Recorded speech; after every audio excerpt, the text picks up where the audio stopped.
אחת הבעיות שתעסיק את הפרלמנט האירופי לאחר ההצבעה היא כמובן נהירת המהגרים הלא חוקיים לאירופה.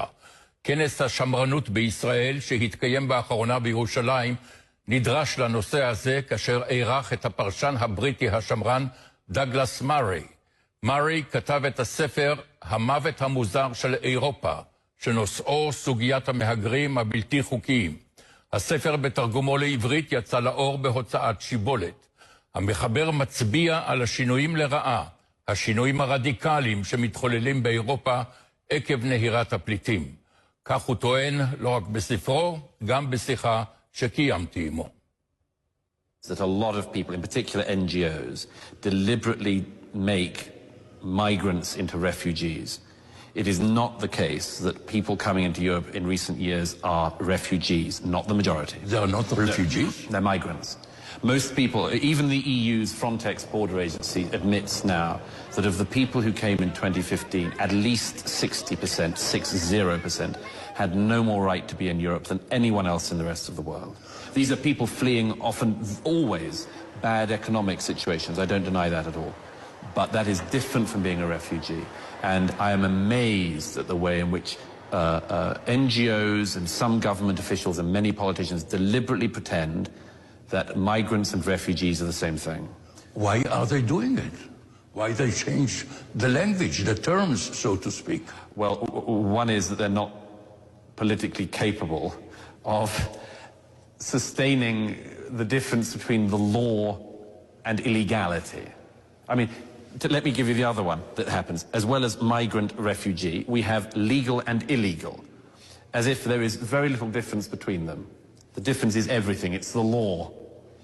But a lot of people have decided they don't bother about that. Everyone's a migrant. They don't care to spend... Look, it's difficult apart from anything else, isn't it? If you consider every single case of every single person coming into Europe, that takes a lot of time. A lot easier just to say, let them come, they're all migrants, they're all refugees. Who are we to keep them out? This is the argument, this is the attitude of a massive proportion of the European political elite. They don't have the strength to do the basic thing of holding on to the concept of the law. What about the human aspect of this problem? Of refugees, of migrants? Well, I've gone to many of the countries that people flee from. But I decided in 2015 and 16 to go to the places in Europe that they were arriving into, the refugee camps of southern Europe, the Italian islands, the Greek islands. And so I saw this face to face many times, and I write about it in the book. Because if you're going to deal with a very difficult question, you have to stare it in the face. The reality is that there are people fleeing war, like the Syrian civil war. I think there's a very significant debate to be had about whether the best thing to do with Syrian refugees is to put them in Scandinavia, but let's park that for the time being. Is it the case that everybody else fleeing is analogous to Syrian refugees? No. And in the long term, what are the consequences of taking such a lax and lazy view? There was a poll last year carried out by, I think, Ipsos Mori in sub-Saharan Africa. 1/3 of sub-Saharan Africa wants to move. 1/3. So, if we fail at this now, and we are failing at it now, what are we going to do in the decades ahead? I assume that if this reality will continue in the future, it will change the culture of Europe. Well, that's already changed. I think that a certain amount of migration can be good for a country. I'm not against all movement of people. But to so fundamentally transform a society seems to me at the very least unwise if you don't know where you're going with it. And we had no idea where we were going with it. As I say, this is something that's been going on now for 70 years. Can you give us some examples of the changes which are occurred in Europe, cultural changes or maybe religious changes in Europe? Let me give you an example. The official statistics from the UK, the 2011 census, this is the official government census, found every religion in Britain was falling off exponentially. Christianity, of course, spiraling down, people who identified as Christian.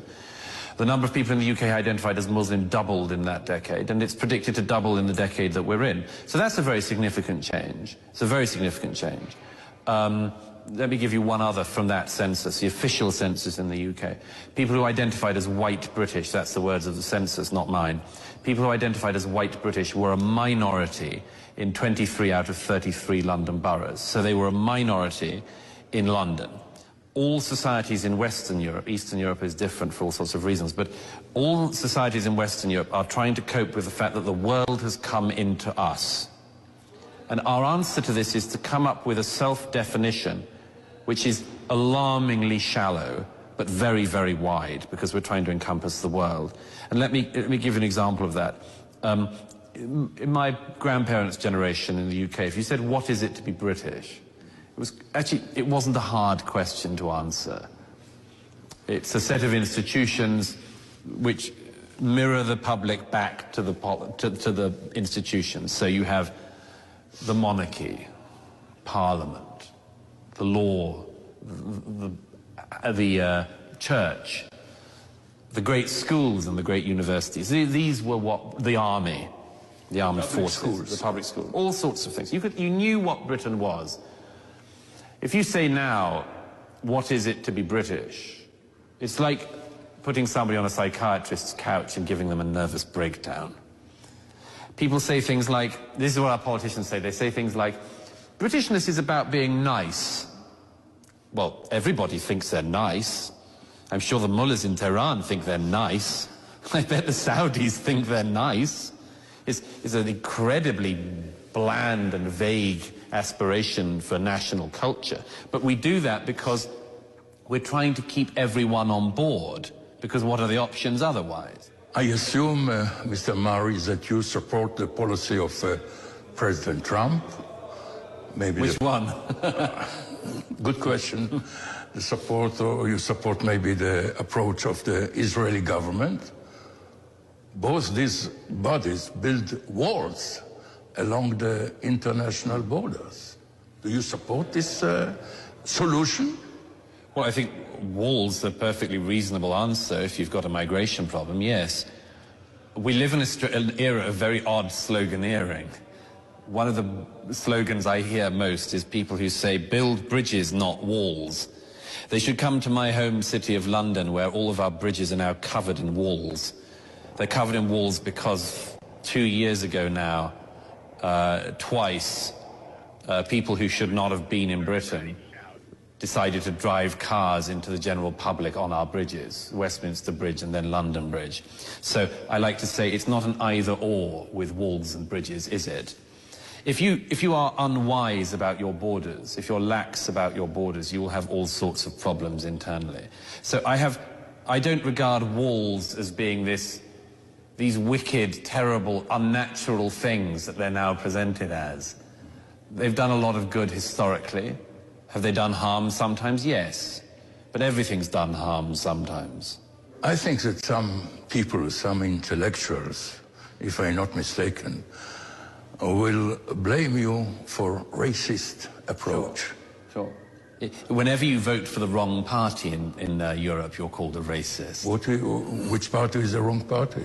The ones that aren't far left and in favour of open borders. They're always the wrong parties. I think it's a term that has been losing its effect. And by the way, I think that's a very dangerous thing long term. It's like misusing fascist or Nazi as terms. You might need these terms, we might need these terms down the road. So it's very, very unwise to use them on everyone. Because if you use them on everyone, then you'll end up being able to use them on no one. But I deeply resent the people who claim that because I'm in favour of a reasonable immigration and asylum policy, that makes me Adolf Hitler. You know, I think it's not the case. No, I don't think so. But I'm struck, you know, because all across Europe, this very dangerous game has been played. They've tried to ruin so many people's careers and lives, and they have. And I know that everything I say in my book is agreed on by the majority of the public in every European country. בכל היתר בספרו המוות המוזר של אירופה.